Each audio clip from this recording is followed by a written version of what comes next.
Today's episode was pretty wild, gonna be honest with you.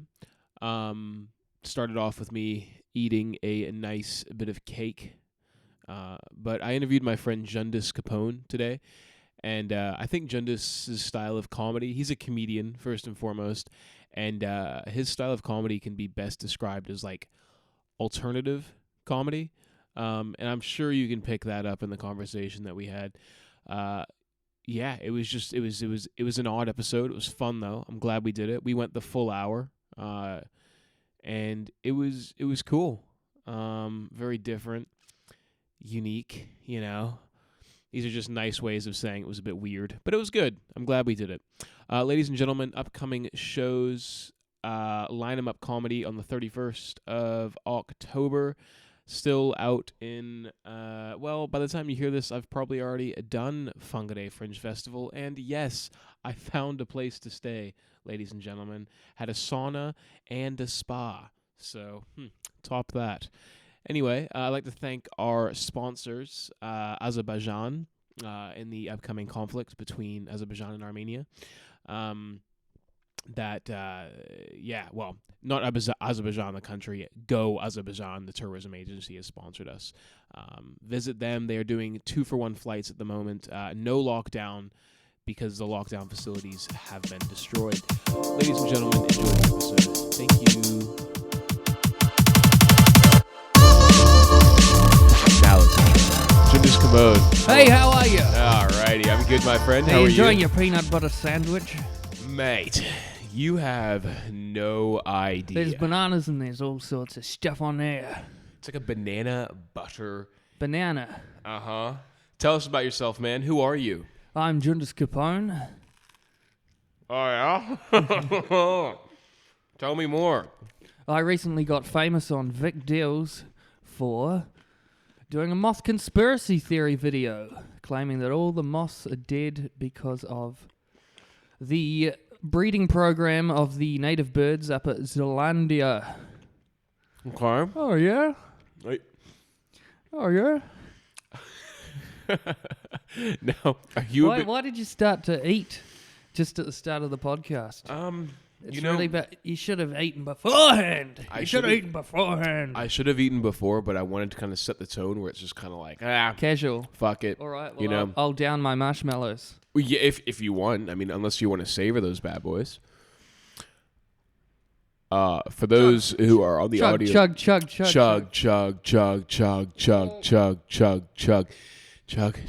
For those who are on the audio only, Jundas just slammed back 2 marshmallows, and now he's got a bit of cream on his nose. You know, I did a podcast where I just stared at somebody for an hour. Oh, yeah? And this one's weirder. Okay, sweet. So, dude, you're a comic. Yeah, I'm a comic. How long have you been a a comic for? Man? You're a comic man. And you do a Tom Cruise impersonation as well, right? Yeah. Yeah, it's just passive aggression is how you do him. Really? You know, that's his...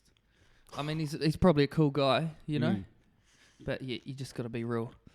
You know, it's boiling. It's you don't know me, and I don't know you. You know, that kind of stuff. Yeah. Answer my question. Yeah. That's dope. You don't know me and my relationship. With who? Katie. You don't know Katie. I don't want to go into it now because it might get sued. Hey, for some reason I thought you were from Oregon. You and I have had this conversation 600 times, but I'm bringing it to the podcast. I know the resolved version of this, but okay. The Not from Oregon. You don't want to talk about it, do you? Because you've gone over it too much. No, I'll talk about it. This is for all the Gavin learners out there. That's what I call my subscribers. Gavin, have you subscribed to my YouTube channel? Yes, I have. You fucking haven't. I know you haven't. You son of a bitch. I have. You come on my podcast and you're not a subscriber? I'm a subscriber. Do you smash that like button? I smashed it. Nice. Give that like button a like and subscribe. Smash that subscribe. Yep. That was beautiful. So I'm from Atlanta. Originally, Atlanta, Georgia. But I lived in Spain for 2 years when I was like 7. And then when I was 9, I moved to Wellington. And I lived in Wellington until I was 18. And then I went traveling for a year. Yeah. Came back. Stayed for like 2 years. Then went to Melbourne. And I was gone for like 6 months. And then I came back. And now I'm 24. And here I am. Yeah. So I guess you'd get a lot of that, like New Zealanders going, "Oh, you've just come out from America, have you?" You know what, Dude, every fucking time. Yeah, it must be annoying. I got a friend like that. He's a Kiwi, but he grew up in New York because his parents had like diplomatic jobs, you know. And he's like, so I spent 6 years in New York in my formative years, got this accent, and now people who know less about rural parts of New Zealand are telling me that I'm the foreigner. Mm-hmm. And he's like, well, have you been to this tiny hill in the middle of Northland? And what significance does it have? And they're like, I don't know. And I say, well, I know. You don't know the history of New Zealand. I do. So, Jundas, would you say you're an alt comic? Well, yes. Yeah, same. Yeah. So, you've been doing comedy for what, 4 years? Nah, late 2014, to be honest. Late 2014. So, and yeah. were you more normal then? Well, it's so I've taken it on a bit of a journey, right? Yeah. So right at the start, I was Because I heard you used basically to be quite straight edge. when you first saw me. No. Just before I even ever met you. Mm. I heard you used to be quite like on the straight and narrow, quite normal. What? Who said that? Everyone. What, like like in general or comedy wise? In general and comedy wise. Oh, that's not true at all. Is it I not? was just quiet. I just didn't know. How to express yourself. Well, no, I did know how to express myself. You know, like anyway. So when I first got into the scene, I was like, I need to turn these status updates into one-liners, right? Mm-hmm. And that was my approach. Is like, okay, I guess it was more Mitch Hedbergy, right? Mm-hmm. And then from So you just did one-liners. yeah, but with that kind of tension, Okay. you know. But it was more I was going for that thing, and then it's kind of expanded into something a bit more erratic, you know. Okay. Like I might yell, and then I might be quiet, and then I might, you know. Because you kind of bounce all over the place. I've seen you a few times. It's quite funny. Yeah. When it works well, it works like really well. Mm. Where it's kind of like you've broken the fourth wall. Everyone's just like, this is insane. Yeah. Um, There's an extra marshmallow. They gave me 3. They gave you 3 marshmallows. He was such a nice guy too. Shout out to Lead Street Bakery. I can't get it out. Don't worry. It's not about the hot chocolate. It's about the podcast. It's about you, my friend. These are fuck, man. This peanut butter's like on the roof of my mouth. It's gonna sound quite disgusting.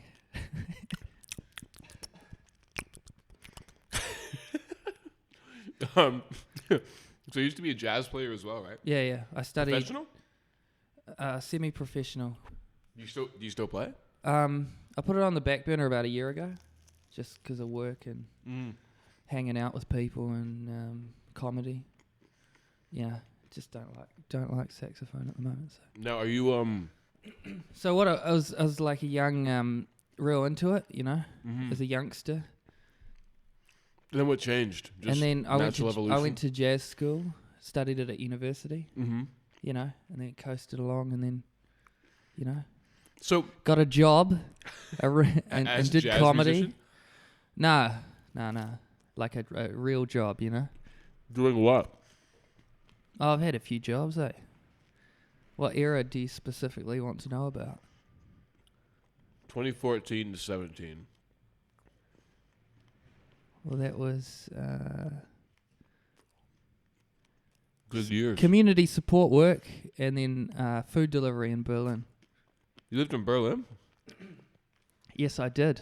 2016, 2017. And you went You know this, don't you? You're just saying it for the benefit of the podcast. pretty much. Kind of like you. All right, fuck it. I finished my toast. I'm ready to get real. Yeah. Let's do this, man. Holy shit, that was amazing. So, you're from Wellington? No, Where are you from? I was reared in... You were bred. I was born in Hastings. I grew up in Napier. Oh, yeah. And then when I was 13, my family moved to Tauranga. So you're not quite bogan. That's quite interesting. I'm very... Do you feel like you're bogan I'm at very... heart? no, I won't say white in this economic climate. You are white. You No, can no, say I mean white. political climate. I'm... You're quite white, I'm very politically middle... speaking. No. Right, okay. Let's erase that. No, I'm very...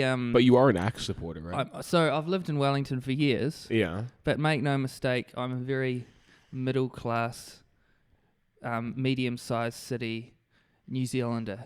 I may do alternative comedy, Yeah. but I have known to wear High heels. mainstream clothes and go surfing with people who listen to Incubus. So that's my background. All right. Because people, they see you and they see me. assume upper class, wealthy. No, they see me and No? they think, this guy has been a Wellington hipster since he was born. Do you feel like you're a Wellington hipster? Because I see you, I don't see Wellington hipster. Okay, well that's interesting. Is that good?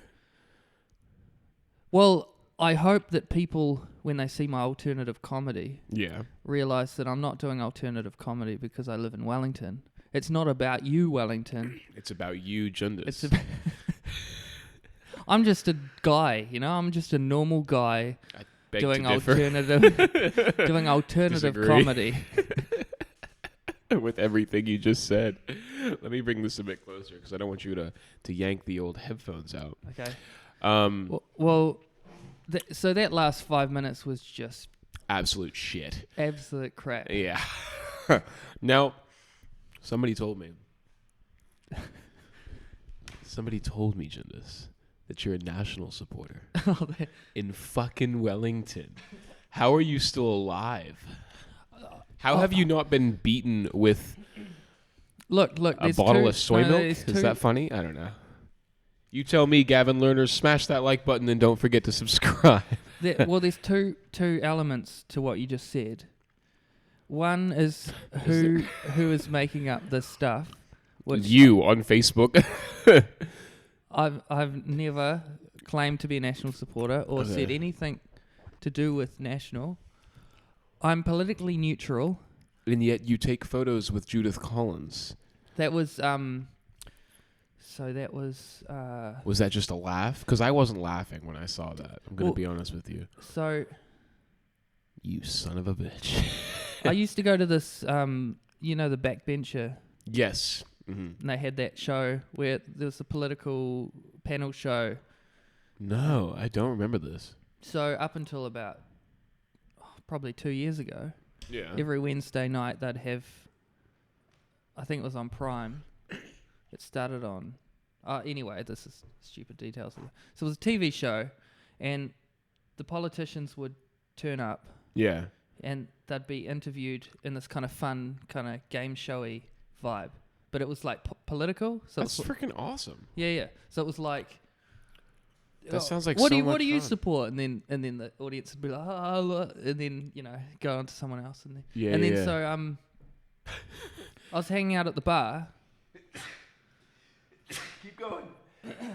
I have a sneeze as well. Yeah. Nice. I was hanging out at the bar, Yeah. and then I was just standing next to Judith Collins, and then I was like, I just made small talk. I was like, that was very articulate. Yeah. What's her small talk like?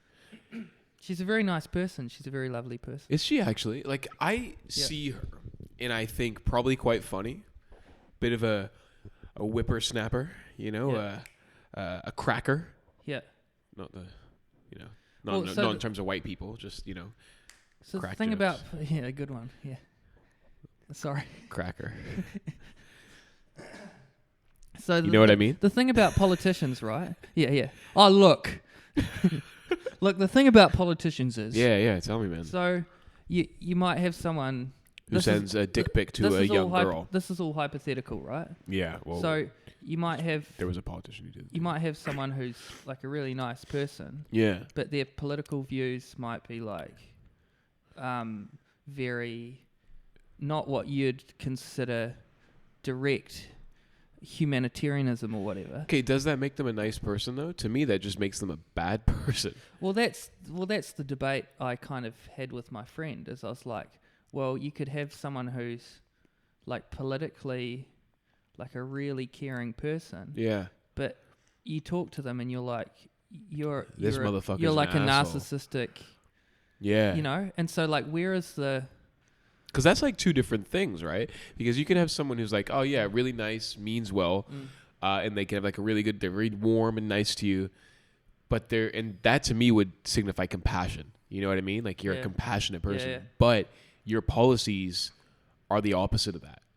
Well, the thing is, Are you therefore compassionate on an individual basis or a policy basis? But the thing is, say, going to the, this isn't. I don't mean this in my political views whatsoever. I'm not going to go into my political views. Why not? For this podcast, I'm politically neutral. Okay, but like let's say not for this podcast.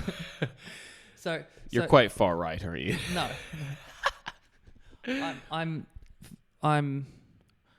Why would you suggest that? You don't I don't know you. exactly. I So wanna don't know. assume my political. Don't assume my political views. So there's people that say you look at the people that are what say Wellington would consider. Oh, they don't care about people they're assholes. Okay. Like some might be, but like people go into politics thinking that their side of the political spectrum is for the best. Like they go, like the people on the ultra capitalists go like, the best way to bring people out of poverty is to have this really open, stimulated economy that like, you know, that kind of. So it's all like like where on the political spectrum is the ideal for everyone, you know what I mean? Here's like a good point. For you, like the people in the centre might think like a bit of both is good for everyone, and you know what I mean? So it sounds like what you're saying is, for the most part, and People aren't intentionally assholes politically. Yeah, you know? it sounds like they're all trying. They all mean well. You know? Yes, but they have different ways of thinking that they're doing well. Yeah, that's a very good point. Yeah, I would say in certain cases as well that you get politicians who are more just power hungry. Yeah. And, you know, maybe the longer you're in the game, it changes. Here's an interesting thing, and I'm guilty of it as well. Everyone's a political pundit now. Have you noticed that? Yeah, like yeah. Everyone. Yeah. I wonder if like 30 years ago you'd be like, oh, so what do you think of the current political situation? And people would be like, dude, I don't know. But you get anybody, no one's going to say they don't know anymore. I think it's just because everything's more accessible, like social media. Like back in the day, people would be still just as politically active, but it would just be a guy in the forest, like yelling at his wife or something, you know? No, what? Well, so like we all hear each other's political views and then it's on social media and all this kind of stuff. But back in the day, it wasn't that people were less political. It was they just weren't talking as much, you mean? Well, it's just to show your political views, you had to like go through the phone book and like phone someone up and be like, this is who I'm voting for, and then hang up. and then you're like, who was that? Imagine if that's what people did. It's like, all right, I'm going to announce that I've just married somebody to 1,000 people, aka 1,000 of my Facebook friends. And back in the day, it's like, all right, I'm going to call up 1,000 like people that I vaguely know and tell them I'm just getting married. And only like 1/10 of them is going to say congratulations. Yeah. I feel like that these ideas were just put forward are someone's comedy material. Yeah. I feel like I thought it was yours initially. Did we just riff and come up with that? No, that idea about having to phone people. Yeah. I think that was... I might have seen it from Tom Green. Do you know what's tough, dude? Is like almost... Tom Green's stand-up.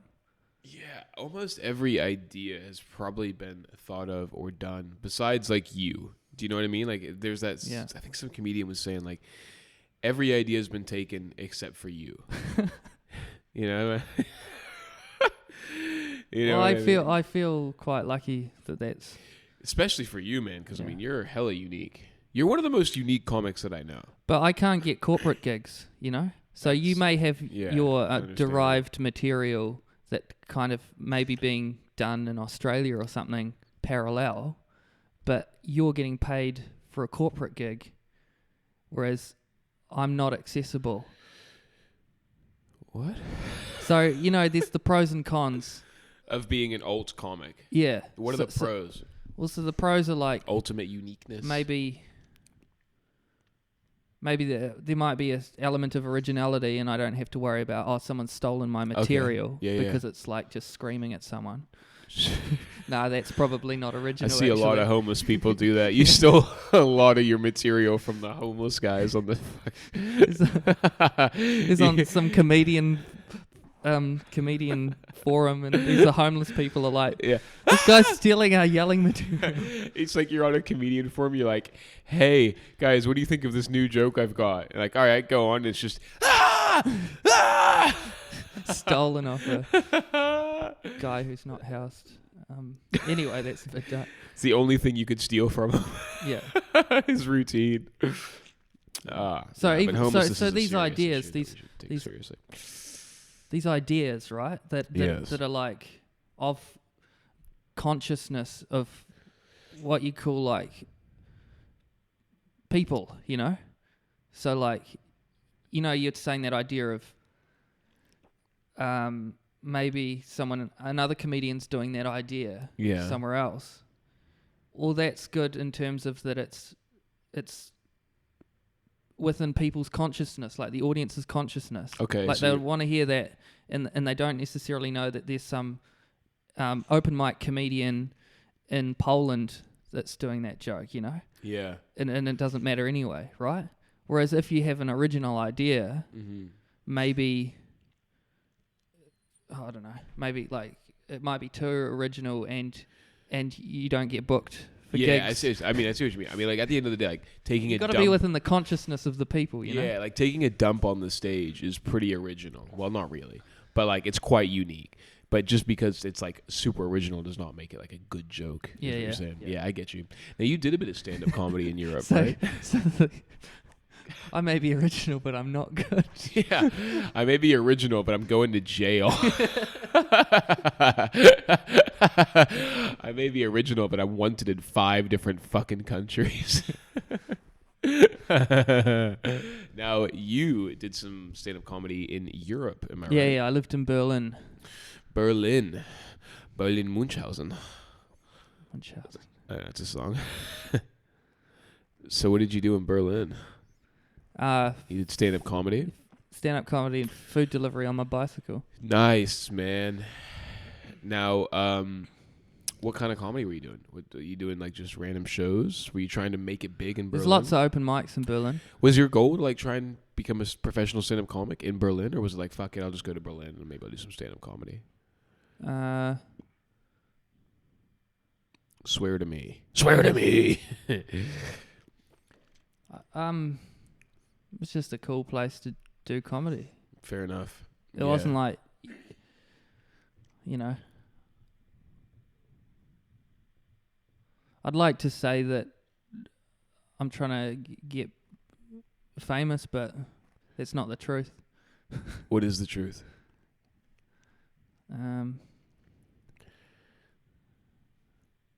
Ladies and gentlemen, we're going deep with Jundas what is the Capone. truth? The truth. I want the truth. I just like doing it, eh? Yeah? Yeah. Okay. That's good. Yeah. Me too. I'm with you. Do you have goals within comedy? Like, do you strive for something more than open mics? You know what I mean? Not necessarily, because Okay. that's more like a. My goals are, I guess, within the art form, you know, Yeah. like just like, oh, that happened, and what if I changed that, and that's cool, like, you know, Sure. it's fun to do it, you know. So you're saying your goals are purely exploring new ideas within the art form rather than taking the art form to a larger and bigger place, essentially. So you look at the art form as totally separate from, I guess, Well, you don't have much the commercial aspect. you don't have much control over, like, whether you get picked up, I guess. Well, some people think, like, get a manager and you brown nose everyone, and Mm-hmm. and it's like, I'd rather just kind of have a job Yeah. and then grow what I'm doing, and then see what happens. Nice. Because anything beyond that's a bit to do with the ego. Like, oh, no one's booking me for big shows. It's Yeah. like just pointless energy. Because like you're doing your craft, and so that's all you can really do, isn't it? Yeah. Depends where you want to go, right? Yeah. Like there's definitely avenues for, Yeah, there's holistic goals, isn't there? there's holistic goals for sure. There's, The thing is, I maintain them. Like I go, well, I need to save up and go to Berlin again, or blah blah blah. Yeah, sure. But like, like I don't want to necessarily live behind the same rubbish tin in LA as Jim Carrey and Jimi Hendrix. Have you ever been to LA? No. No. Oh, just LAX. Did you know that Jim Carrey and Jimi Hendrix Yeah. spent a few nights behind the same Together? rubbish tin at different times? Really? No. I had Like sleeping rough. Really? They're both homeless in Los Angeles. Yeah. Well, I think to different degrees. Like maybe it was a couple of nights and then. Holy fuck, dude. I can't fucking imagine. Like, I don't know. I've definitely slept out before. Like when I was in South America, I couldn't find a bus, so I'd sleep in the bus station. But it was like more self-imposed hardship rather than like this actual. I will 100% admit I don't know what that's like. It's like real desperation and not knowing when your next meal is going to come from. Yeah. I think that probably creates a real good. If you can get yourself out of that, fuck man, I imagine you can probably get yourself out of anything. Well, that's why Jim Carrey kind of deserves what he's achieved, because, well, to a certain extent, what he did was self-imposed and it wasn't real homelessness, because he made a choice. He's like, I could work in this cafe near my parents' house, or I could go to LA and try and make it as a stand-up comedian. So it's like there's the two things of like it's not really real. But do you reckon it's even back out of it and go to his parents' house? Do you think it's more real then because it's not real and it's yeah, a well, choice? because he made that choice. Yeah, so that's it's even more just insane. Not insane, but just like fucking wow, you are truly committing because you have an option to get out. Totally. It's a good point. I would agree with you. Yeah, Jim Carrey's an interesting one. Have you seen that movie where he's like he acts as the other guy? Andy Kaufman. Yeah, and he Man pretty on the much Moon. and he pretty much loses his own sense of identity. And it's like method acting. yeah, apparently I don't know if I fully recall this, but isn't that where Jim Carrey's kind of downward spiral started?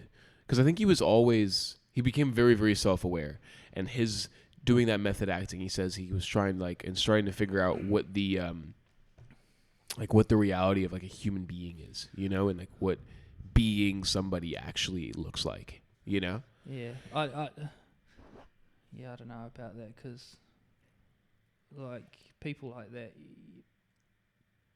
their reality's totally different to normal people. So to go like the media projects stuff onto them, like they might say something and then it's like, whoa, he's lost it. But then also the thing is like his existence is totally different to ours, because he can't walk down the street without kind of being mobbed.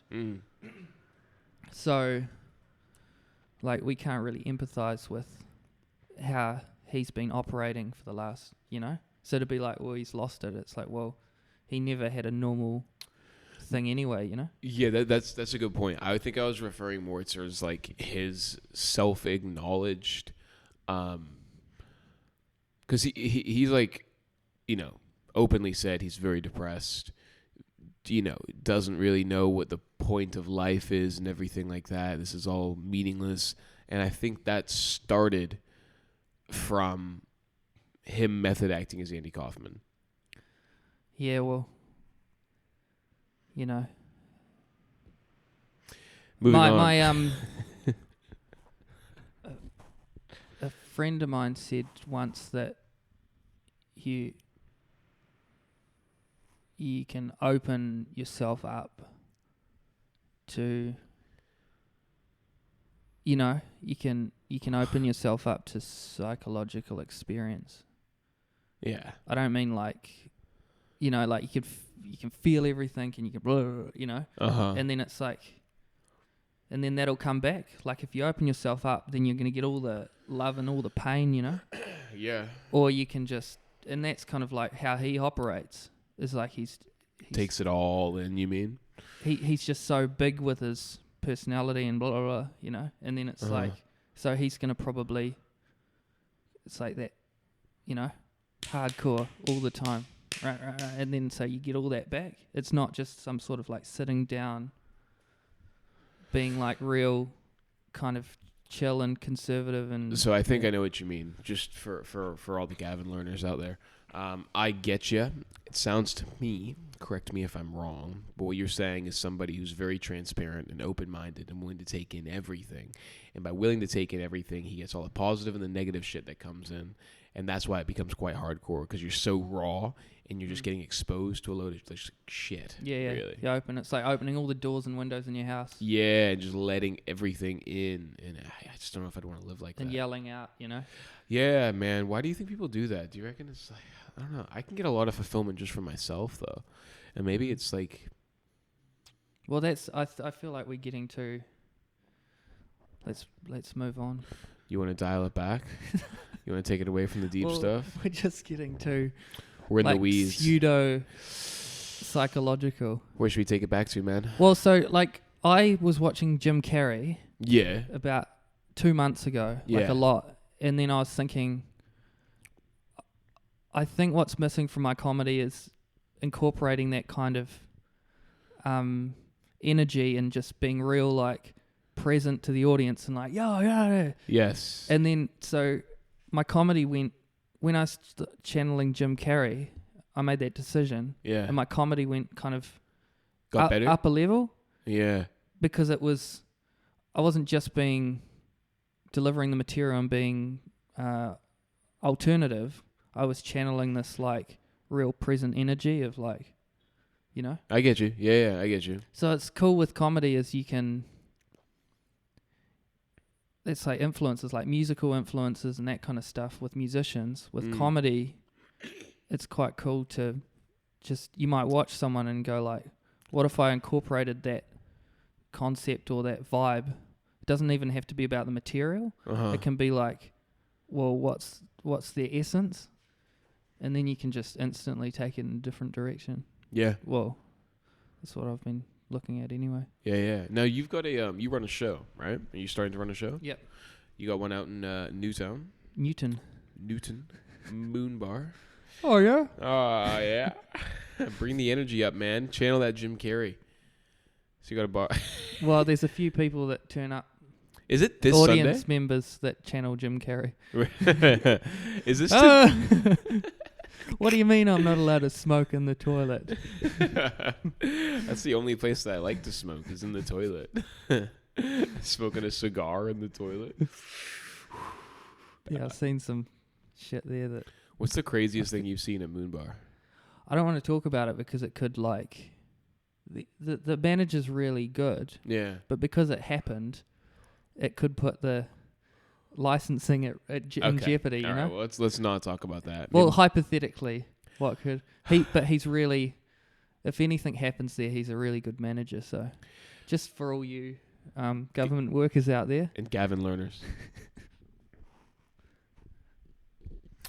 So, you run a comedy show? Yeah, well, I'm starting to. You're starting to. Is that this Sunday? This Sunday is today. Yeah. Next Sunday. I'll be there. So he's just rocking up, get a spot. Well, I thought 16 comics though? That's a lot. yeah, but it can go on for 2 hours. Like Moon Bar's more of a like sit, have a pizza, chill, you know. I get you, but like With what a break. happens, like the comedian will show up and it'll be like, fuck, all right, I was the last to sign up. I got to be here for 3 hours now. No, 2 hours. Well, if there's 16 comics, 2 hours right? with a break. 16 comics? That would take longer than 2 hours, right? Nah.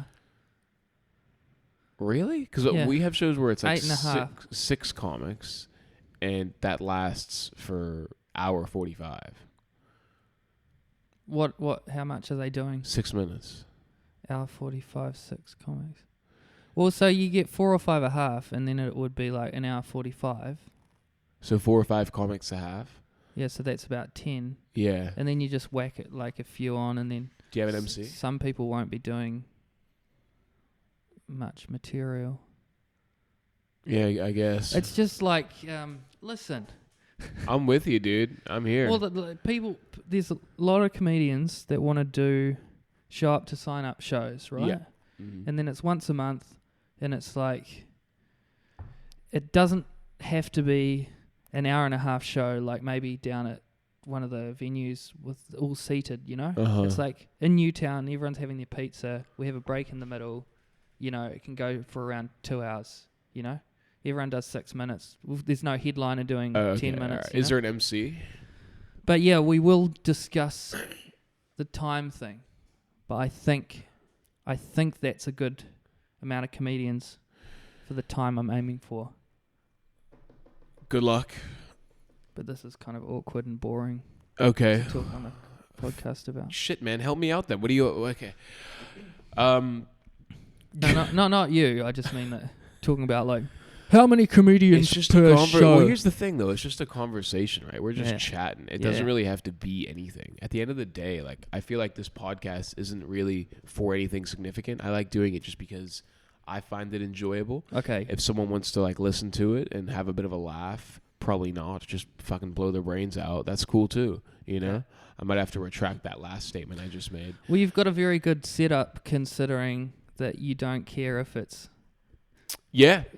I like to do things, like, good. like Bill Burr could turn up here and it wouldn't be out of place on YouTube. Like people wouldn't be like, Look at "Hey, this is lacking a microphone." Or something. Yeah. Did you know what, dude? It's like I feel I wanted to. First of all, with tech stuff, I spent quite a bit of money on it. Because I feel like it holds its value, right? Like tech stuff, this kind of stuff holds its value. And B, like I you know, you do that thing where it's like I'm gonna try and save $10 a year, $50 a year, $20 a year, and go for the cheaper and cheaper option. Then everything just freaking breaks down on you all the time. This stuff is gonna hold its value. It's gonna keep working. I'm not gonna have any fucking problems. I don't have to worry about the mic conking out or anything like that. Yeah. You could film a porn in here. You probably could, dude. What kind of porn would you film in here? Well, funny story. Have you been in a porno? No, I've seen a softcore porn being filmed in Berlin. Oh, tell me Because about that, man. One of the comedians is a producer, right? A porn producer as well. And so when I first got to Berlin, I got chatting to her at an open mic, and she said, "I'm like, what are you up to this week? Do you want to get a coffee or whatever?" Yeah, She's yeah. like, "Well, actually, I'm filming a porn tomorrow," and I like laughed. I was like, "What?" And then she's like, "No, I'm a producer," and I was like, "I don't believe you." And she's like, "Are you working tomorrow? What area are you doing food delivery?" And I'm like, "This area." And she's like, "Oh, well, that's just down the road from the flat we're filming it at." So I turned up in my food delivery gear, and I walk in the door, and this guy who was kind of part of the crew, he's like, "Okay, come in here," thinking that I was dressed as like a food delivery guy for the porno. And Are you fucking with me? no, right this is true. This is so. And then I was like, no. Like this is my actual job. I'm friends with. I won't say her name. Yeah. And she just invited me over for like a cup of tea and just to see what's going on. Yeah. So I'm standing in the kitchen, like eating the fruit out of the bowl, like that was probably supposed to be for the actors or whatever to eat. They're eating something else. And so there's this thing like all in the other room. There's this like low lighting, like really intimate moment, and I'm just talking to this Argentinian kind of gaffer guy that would like tape down the wires on the cameras, chatting, and we're eating fruit out of the bowl. And I'm like, I think this is Berlin. Like this is exactly what I thought would be going on in Berlin, and it is going on in Berlin. Okay, so you went to a movie set.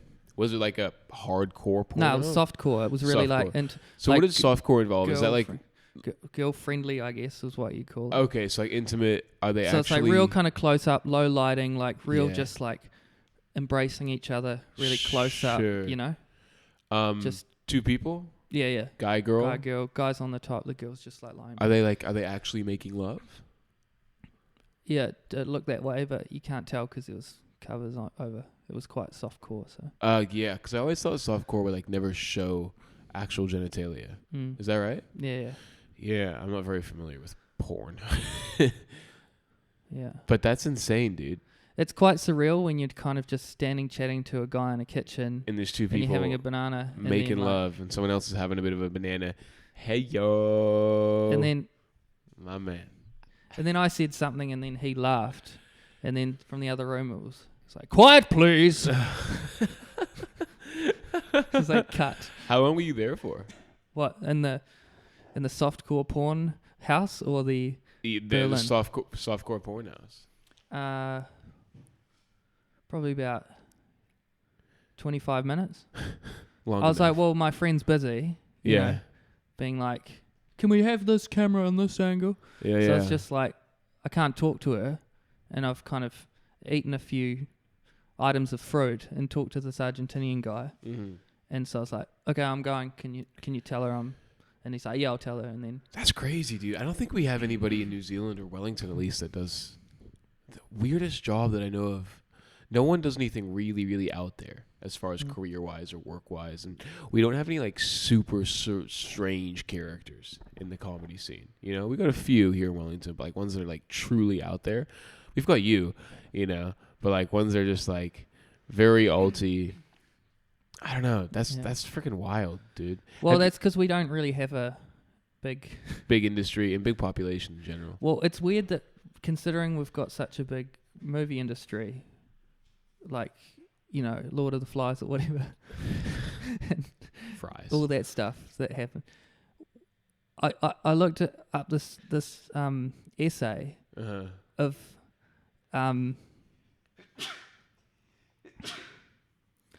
there's this essay, I can't remember if I got sent it or not, or I looked it up, or... It don't matter.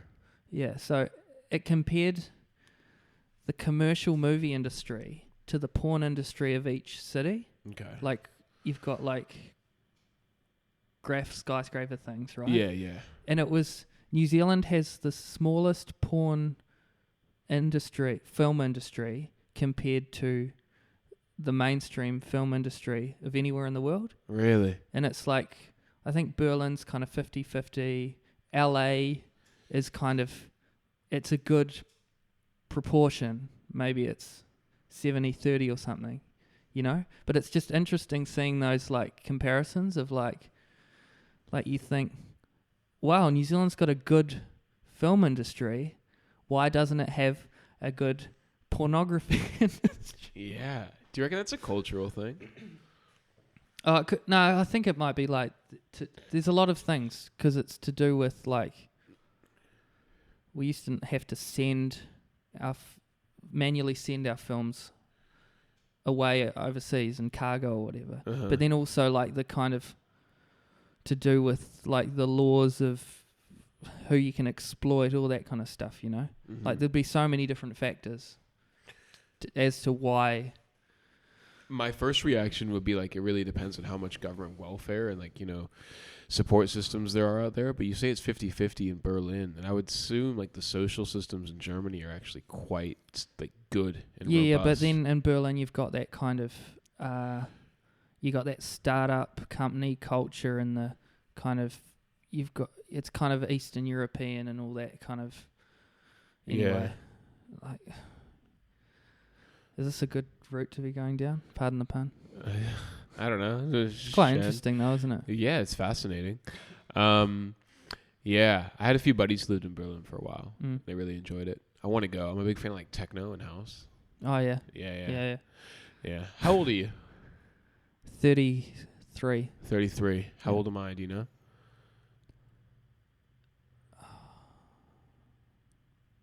This is going fucking nowhere. 28. 25. Okay. 25, my friend. 25. Now, can we promo your comedy? Where are we going to find you? Where can we see you? Jundas Capone on Oh, YouTube. Yes, nice. You've got it's JUNDASCAPONE, and I've got some stand-up videos on there. Do you? I've got a couple of channels of one's kind of time lapses from around the world and stand-up comedy gigs, right? Yeah. The other one is prank calls to late night radio and conspiracy videos. Do you actually have prank calls to late night video? Yeah, like News Talk ZB and stuff. On my other channel.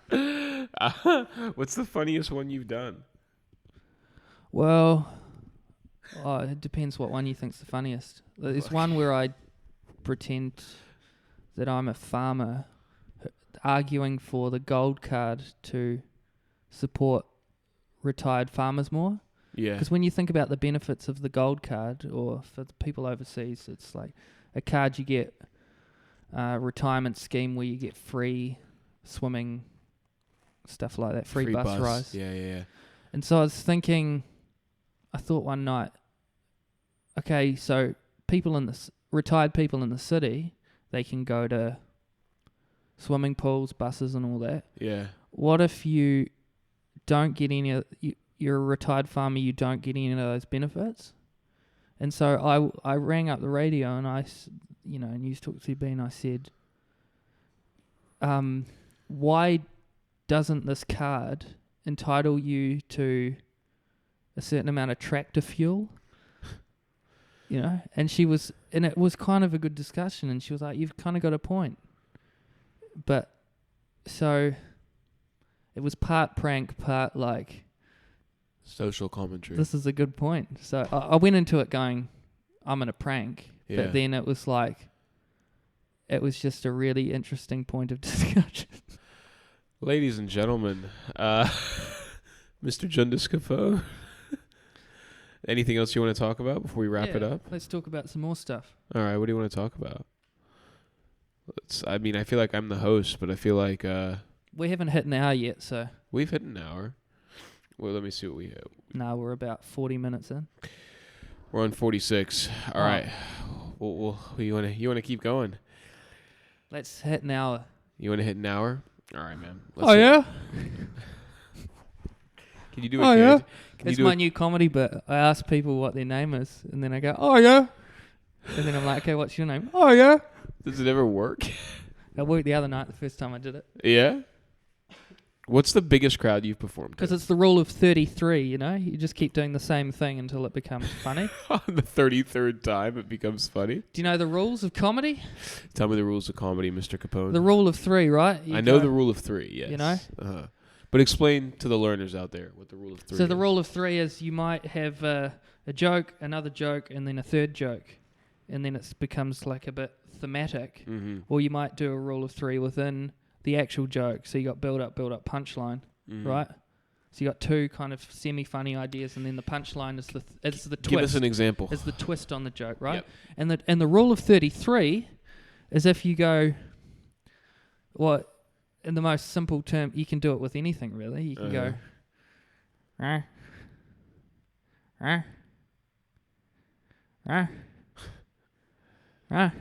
See, that was the rule of 3. Yeah. Because you laughed on the third time I did that. But I feel like I laughed on the third time because we were talking about the rule of 3. Like if we weren't in the context of the rule of 3, you would have laughed on because that's a very good.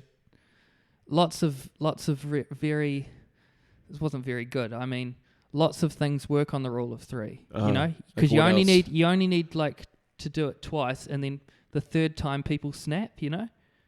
Okay. But the rule of 33, basically you go, and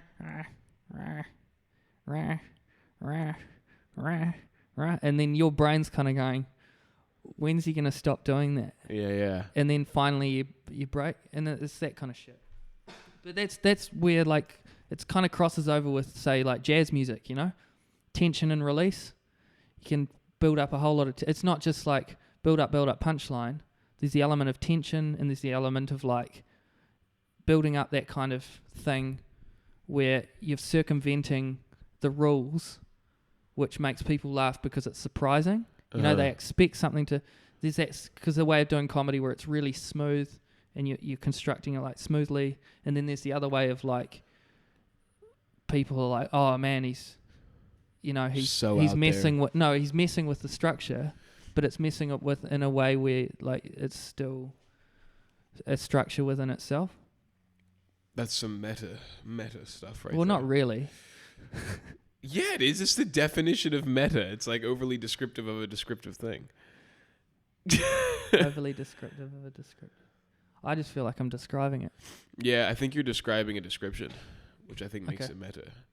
Okay, yeah. Yeah. Kia ora. Kia ora. Yeah, I don't really know too much about... Well, no, I do. I'm going to segue from that one. Idols. Who's your idol as a comic? Do you want my top 5? I want your top 3. Rule of 3. Give it to me. I need a top 5 because I can't narrow it down. Give me top 5. Okay, Tom Green. Okay. For that kind of wacky, you know. Yeah. He's funny. He was I think one of the first guys to do like an internet show, like an internet podcast kind of show. 2008, I think he started. But I like how he's become a stand-up comedian. Wasn't he always a stand-up comic? Well, he's more... I think, he was doing it at Yuck Yucks. Yeah. Up in Canada around the same time as Jim Carrey, maybe? Is that right? Yeah, they both kind of were. Did he segue into acting? No, I think then he just was doing his... Like, he was doing kind of open mic comedy. Don't quote me on this. But he did his MTV show, and now recently he's gone, I'm going to, like, pursue stand-up comedy. And it's really good because it's got elements of his MTV stuff, but it's actually like he's a good comedian. So, Tom Green, also Jim Carrey. I like his kind of energy. Then Andy Kaufman for that alternative, tension and all that. Stuart Lee, just the way it's really intellectual and he's circumventing what's going on. He'll relate two opposite things together, and like how he's talking about how he's got a kid. So all of his stand-up's going to be filtered through being a dad. So he's like, all my material tonight's just going to be about Scooby-Doo. But then he goes, well, we're in Sheffield, so I've got to bring in kind of people's disillusionment with the Thatcher era. So he goes, he's like, who's responsible for the non-repair of the Canyon rope bridges? The Thatcher government, Yeah, that classic. kind of thing. It's very intelligent, very blah, blah. Anyway. Okay. And you got one more. Surely it's Mitch Hedberg. I'm surprised you didn't chuck Mitch Hedberg in there. Yeah, I do like Mitch Hedberg. But not a top 5? Because I would switch, me personally, I'd say 6. Top 6? Okay. I really like... That's 2 3s. I really like... well, everyone does. I'm having a blank. Billy Connolly. Yeah, Billy Connolly. He doesn't go up with any material, He just rocks up on stage and is like, all right, I'm going to tell some stories. He probably has material. Well, yeah, I'm sure he does from the past, but he says he goes up on stage with no idea what he's going to talk about and then just runs with it. I was never a big fan of Andy Kaufman. I understand why you like him, just like that total breaking of the norm, Yeah. Don't ever get married. This is the face of a married man. That's not Andy Kaufman. That's not Andy Kaufman, is it? No, it's not. It's who is it? Chris Farley? No, it's not Chris Farley. It's the guy who died from a car accident outside of the Comedy Store. Jeez, he used to be a preacher. I'm having a mind blank now too. Oh, the big African American guy. No, white dude. That's Patrice O'Neill. Oh yeah. I think Andy Kaufman. I don't know too much. I haven't seen. I know. Yeah, Andy Kaufman. Yeah. One of the things about Andy Kaufman is that what am I thinking about? Some people kind of go, well, like he's too much of a actor and not enough like build up punchline. But like, it works, right? Yeah, like in it. Exactly. So, if you want build up punchline, watch someone else on that same night. Do you have any dreams of going over to the States and doing stand up? I have a lot of dreams. Yeah. But, Biggest dream. but there's lots of practical barriers to dreams, isn't there? So you just got to keep chipping away at stuff, don't you? Yeah, I agree. Like, my dream would be to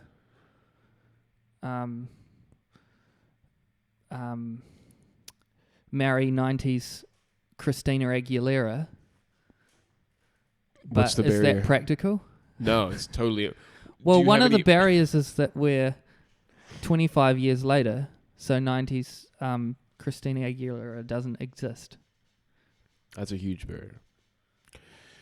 Do you have any practical dreams? Yeah. But I like to have goals based on dreams, All right, like what's your dream? What's my dream? Yeah. Your practical dream. Like, what do you want? What do you want, Mr. Capone? What do you want? What do you want, my friend? What do you That's a need? quote from The Notebook. What do you want? What do you want? What do you want? I'll tell you what you want. How does it go? You want a cushy, easy life. You want security. That's why you don't want me. I sent you 365 letters every day, and you never wrote back. Never wrote back. And he's like, serves in the army. God, what a great movie. Definitely like a chick flick. No, was it a chick flick? No, it wasn't a chick flick. It was like a... I'd categorize it as complete bullshit. You didn't like it? No, I like it. Man, that movie makes me feel good. And then I remember I watched Crazy Stupid Love, and the first time I loved it, and then I watched it the second time, and I was like, this fucking movie sucks ass. I watched it with my parents. So going back to goals and dreams, right? Yeah, just tell me what they are. No, well, so goals, right? You set goals, and that's good, right? Yeah. But, there's that thing of, if you're dreaming about something, right? Are you talking about, actually sleeping and getting into a dream? Or are you talking about idealizing something else? So, you might say, I want to be the famous comedian in the world, right? Yes. But then there's yin and yang to everything, right? Okay. You get to that point, and you've lost your anonymity. Anonymity, right? yep. So it's like you just got to set your goals, do what you want to do, right? But then if you attain your dream, there's negatives within attaining that dream, right? So you become famous, right? Is the money worth the anonymity that you've lost, So what I can do now is I'm relatively unknown, so I can do my craft, I can enjoy my craft, I can go around and not many people recognize me, and I can have this practical, comfortable life. Whereas Jim Carrey, everyone knows him. He may have all this money, but he's sitting in his house with this I've got to go to the next filming, and there's yin and yang to everything. So with dreams, it's I may dream about something, but I'm you just got to count your blessings, don't you? With what you've got. Look at what you've got. You've got But you can I live in aspire New to Zealand. more. And I could still be creative and have this community, and Totally, yeah. But I think there's real merit towards aspiring to something else as well, instead of just being complacent and sitting in whatever is. Yeah, exactly. And I think that's where kind of a dream I totally becomes, agree. Yeah, practical. But yeah, so you have no dreams. I do have dreams. What are they? This is just insane, Jundas. What are your dreams? Well, I thought I just made myself clear with for fuck's sakes. Also, what am I? If I took away the negative of the dreams I attained, yeah,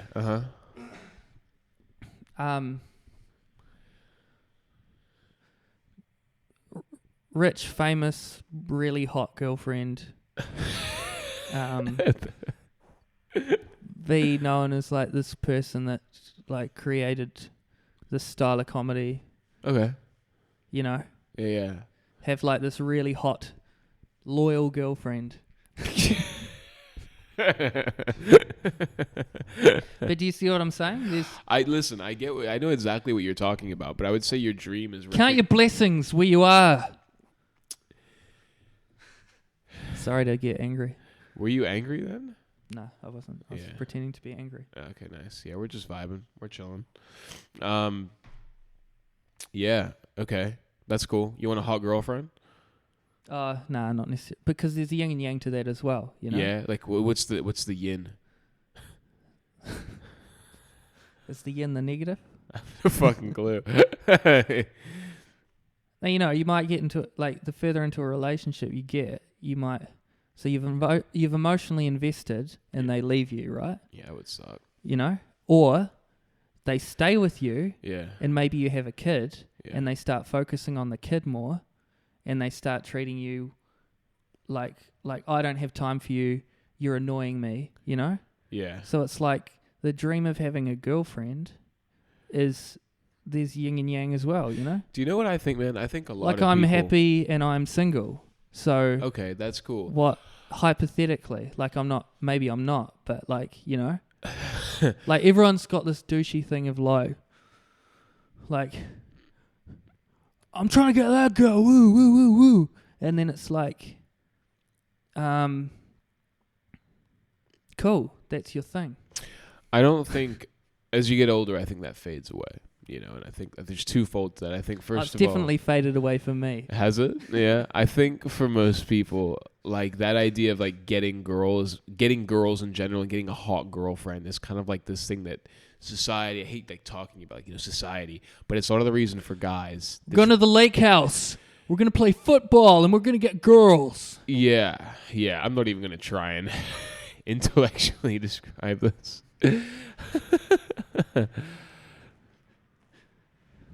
Mars, how do you say in a American accent? What are you talking about? Marswell. Marswell. Marswell. At Marswell. Ladies and gentlemen, Mr. Jundas Capone. No, wait. That word. May as well. May as well. It may as well be, right? But Americans say, like football Americans are like, Marswell. I'm wrapping this up. Okay, cool. Goodbye, guys. There you have it, ladies and gentlemen. That was a blast. Let me know what you think. Like and subscribe. Check out my YouTube channel, Gavin Learns, and listen to us on Anchor and any podcast directory that you can find. Follow me on Instagram at gavin.hughes. Thank you, and bye.